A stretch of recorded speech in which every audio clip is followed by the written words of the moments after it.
ये असम का नौगांव जिला है और जिस गांव में हम खड़े हैं इसका नाम है कोलियाबर। ये खेत रंजीत कुमार बोरा का है। रंजीत कुमार बोरा की 20 एकड़ की इस नर्सरी की इकोनॉमिक वैल्यू को बताते हुए वो कहते हैं कि इसका साल भर का टर्नओवर 1 करोड़ रुपया है। ये 1 करोड़ रुपया कैसे होता है, इसकी एक कैलकुलेशन आप भी समझिए। मान लिया एक एयर लेयरिंग मतलब लीची से एक नर्सरी का पौधा तैयार करने में 80 रुपये का वो पौधा जाता है और एक ट्रेंड कर्मचारी 300 पौधे 300 एयर लेयरिंग एक दिन में कर देता है। इसका मतलब 80 गुणा 300 बराबर 24,000 के आसपास बनता है। और यही वो कैलकुलेशन है जो उन्हें एक सफल किसान के तौर पर खड़ा करती है।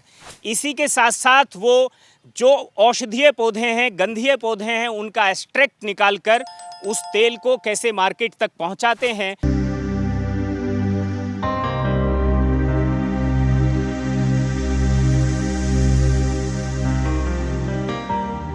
शास्त्रों में कहा गया है अमंत्रम अक्षरम नास्ति नास्ति मूलम नौषधम अयोग्यः पुरुषो नास्ति योजकस्य तत्र दुर्लभः। मैं 1/3 लाइन का मतलब आपको समझाने की कोशिश करता हूं, जिसमें कहा गया है नास्ति मूलम नौषधम, मतलब कोई जड़ ऐसी नहीं है जो औषधि ना हो, कोई पत्ती ऐसी नहीं है जो औषधि ना हो, कोई तना ऐसा नहीं है जो औषधि ना हो, बस केवल उसे समझने वाले की जरूरत है। सूखी सी दिखने वाली इस घास को देखकर कोई शायद ही अंदाजा लगा सके कि इसमें बेशकीमती तेल समाया हुआ है। औषधीय और सुगंधित पौधों से तेल निकालने का हुनर रंजीत कुमार बोरा बखूबी जानते हैं। शीत्र नौला हो या पचौली या फिर खस यानी रिटीवर, वो जानते हैं कि तेल किसकी जड़ में है और किसके तने में, और साथ ही जानते हैं कि एक छोटा सा बॉयलर और स्टीमर लगाकर सूखी घास से कीमती तेल कैसे निकाला जाए। वो ये जानते थे। यही वजह है कि रंजीत ने एक बड़ी कंपनी से नौकरी छोड़कर अरोमा प्लांट यानी सुगंध पैदा करने वाले पौधों को अपना करियर बनाया। रंजीत ने हमें बताया कि वो इस घास से तेल कैसे निकालते हैं। पट्टा है, हम लोग खेत से अभी लाते हैं, जैसे ट्रैक्टर से हम लोग ये लाते हैं खेत से, तो ये हम लोग यहाँ पर कम से कम थोड़ा सा विदरिंग करना, थोड़ा सा सुखाना पड़ता है ताकि ज़्यादा वो लीफ यहाँ पर एक ही बार में हो जाए। तो ये लीफ यहाँ पर लाया, उसके बाद ये जो लीफ है, ये जो सिट्रनल का लीफ है, ये लाएगा यहाँ पर। आपका कंटेनर है, आपका जो कंटेनर है यहाँ पर हम लोग दोनों कंटेनर है, दोनों कंटेनर में हम लोग डाल देते हैं, ठीक है। तो यहाँ पर डालने के बाद ये पूरा ढक्कन वगैरह पूरा टाइट करके एयर टाइट होना चाहिए, क्योंकि स्टीम जब आएगा स्टीम वो लॉस नहीं होगा। तो उस हिसाब से ये कंटेनर पैकिंग करने के बाद ये है बॉयलर, ये स्टीम बॉयलर, यहाँ पर पानी रहता है, यहाँ पर हम लोग फायरिंग करके यहाँ पर ये स्टीम को बनाते हैं पानी से उबा के। तो यहाँ पर प्रेशराइज स्टीम है, यहाँ पर प्रेशर क्रिएट होता है। तो हम लोग कम से कम 50 PSI में रखते हैं प्रेशर। तो ये प्रेशर जो स्टीम है, स्टीम चला जाता है यहाँ से, जो पाइप होता है, ये पाइप होता है, ये स्टीम पाइप बोलता है। ये स्टीम पाइप से ये दोनों वेसल में घुसते हैं स्टीम। तो ये स्टीम जाके क्या करते हैं, वहाँ पर जो लीफ है, लीफ से ऑयल को एक्सट्रैक्ट कर लेते हैं।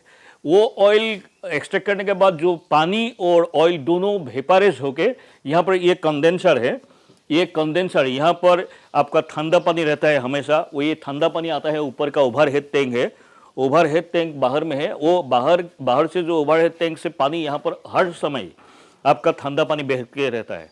तो यहाँ पर जो पानी है, ये पानी क्या करता है, ठंडा पानी ये स्टीम को फिर लिक्विडिफाई करता है।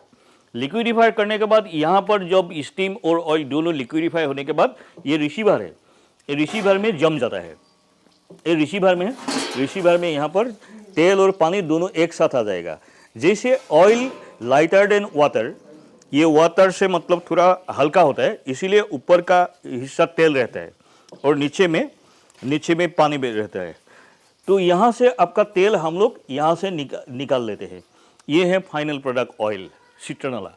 ये सिर्फ सिट्रनला के नहीं, हर क्रॉप के लिए प्रोसीडियर एक ही है, थोड़ा सा अलग अलग तरीका अपनाना पड़ता है, लेकिन ये है प्रिंसिपल, बेसिक ये टेक्निक है।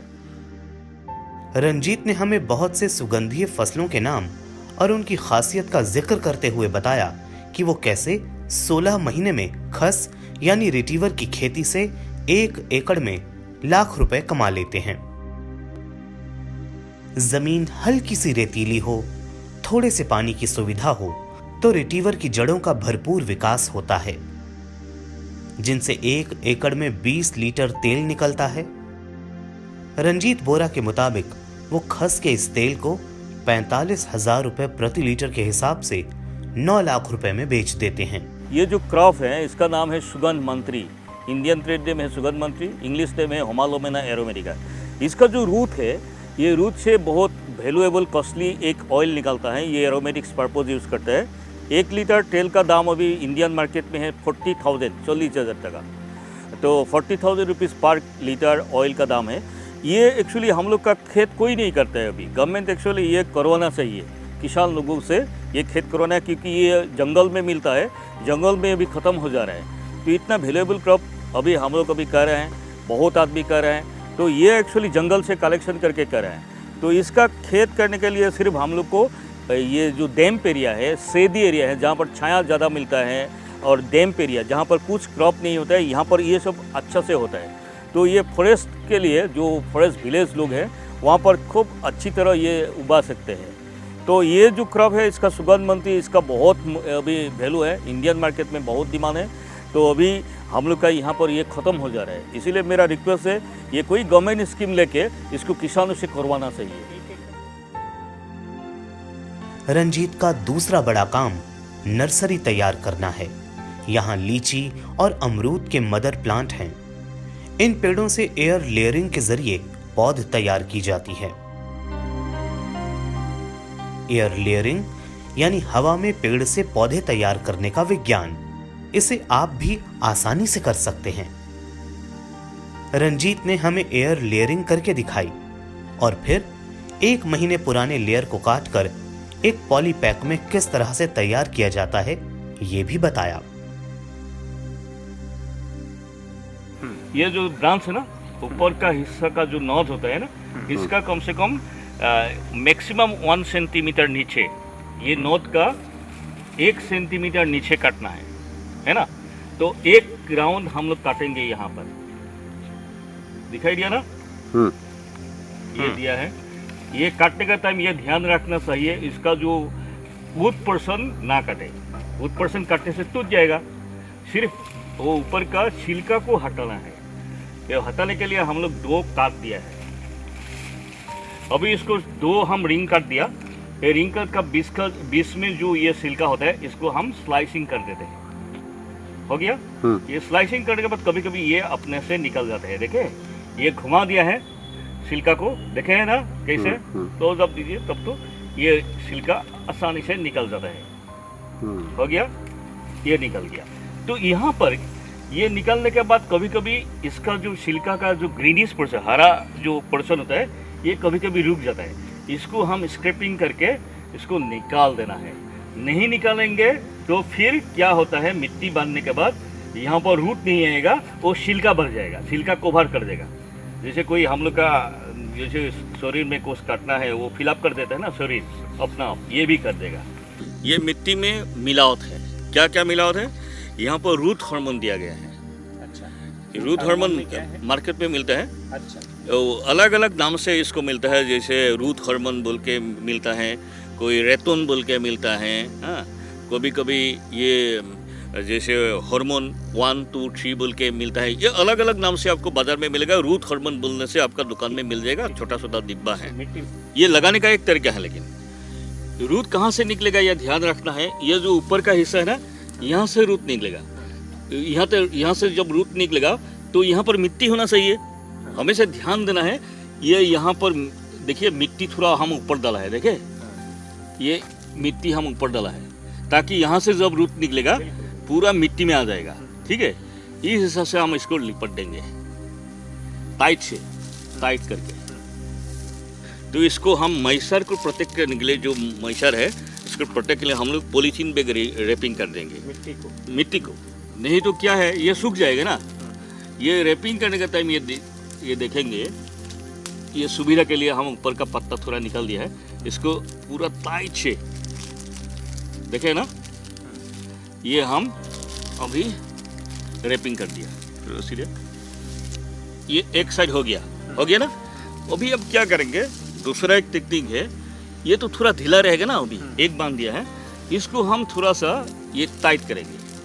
टाइट कैसे करेंगे, इसको पूरा टाइट कर दिया ना, इसको थोड़ा चिपकेंगे, क्योंकि ये हम पोजीशन में रख दिया, क्योंकि काट पोर्शन है यहाँ पर, ये मिट्टी अभी हिलेगा नहीं, तो यहाँ पर अभी टाइट होना चाहिए, नहीं तो क्या है टाइट नहीं होगा। यहाँ से इस साइड से हम नहीं करेंगे, ये पहले यहाँ पर बांध दिया, फिक्स हो गया, क्योंकि रूट कटिंग आएगा यहाँ से, इसीलिए ये पोर्शन हटना नहीं है। हाँ, तो यहाँ से हम टाइट कर देंगे। अभी टाइट हो गया, देखे। और जो ये बांध देना है ना, ये जो रस्सी से हम बांध किया है ना, ये पूरा वहाँ पर लगना चाहिए, ऊपर के ढीला रहेगा तो नहीं होगा, पूरा यहाँ पर चिपक जाना चाहिए। ये रेडी हो गया, अभी रेडी हो गया। देखे यहाँ से क्या, अभी यहाँ पर इंटेक ये आपका मॉइस्ट सॉइल वहाँ पर रहेगा, पॉलीथीन को प्रोटेक्ट करेगा, मॉइस्चर लॉस ना हो। तो आफ्टर जैसे 20 डेज या आफ्टर 30 डेज, एक महीना, सबसे ज़्यादा से ज़्यादा एक महीना लगता है, इसे 20 दिन के बाद आपका रूट आ जाएगा। तो रूट क्या है, यहाँ से पूरा आपका दिखाई देगा, सफ़ेद वाला रूट पूरा यहाँ से आ जाएगा।